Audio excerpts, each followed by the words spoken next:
Thomas and Friends came to life in books 60 years ago.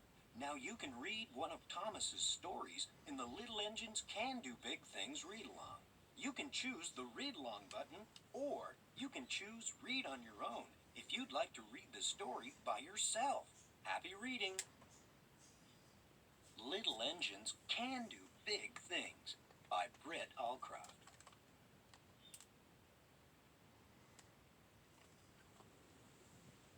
Things were very busy on the island of Sodor. Sir Topham Hatt was away on vacation, and all the engines were doing their best to be really useful.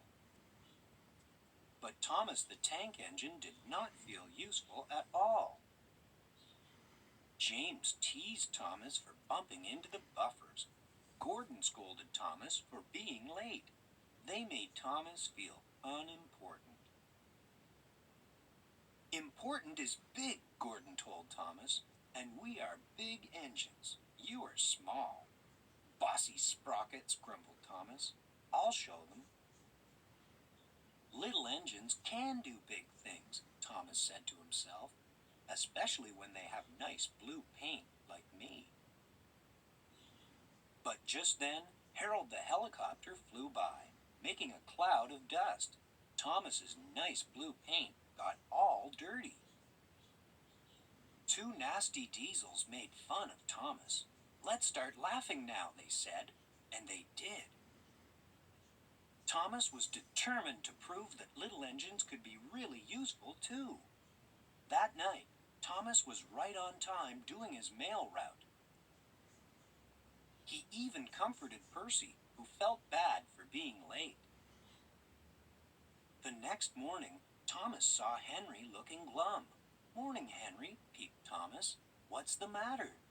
I've got boiler ache, Henry told him. Thomas offered to fetch some special coal for Henry. Thank you, Thomas, said Henry.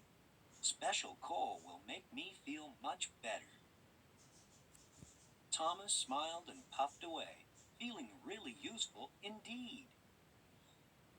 Near a set of old buffers, Thomas set to work collecting the coal cars, but the last car was not coupled properly. Thomas didn't notice the coal car sliding quietly backward. He didn't notice it mysteriously disappearing through the old buffers. It wasn't until later that Thomas realized the coal car was missing. I was up near the buffers when the last coal car disappeared, Thomas told Percy. Percy got very excited. Maybe those buffers are the entrance to the magic railroad, he cried. The engines had heard the legend of the magic railroad and of the beautiful golden engine called Lady, who gave the railroad its magic power. Lady had disappeared long ago, and the magic railroad had disappeared with her.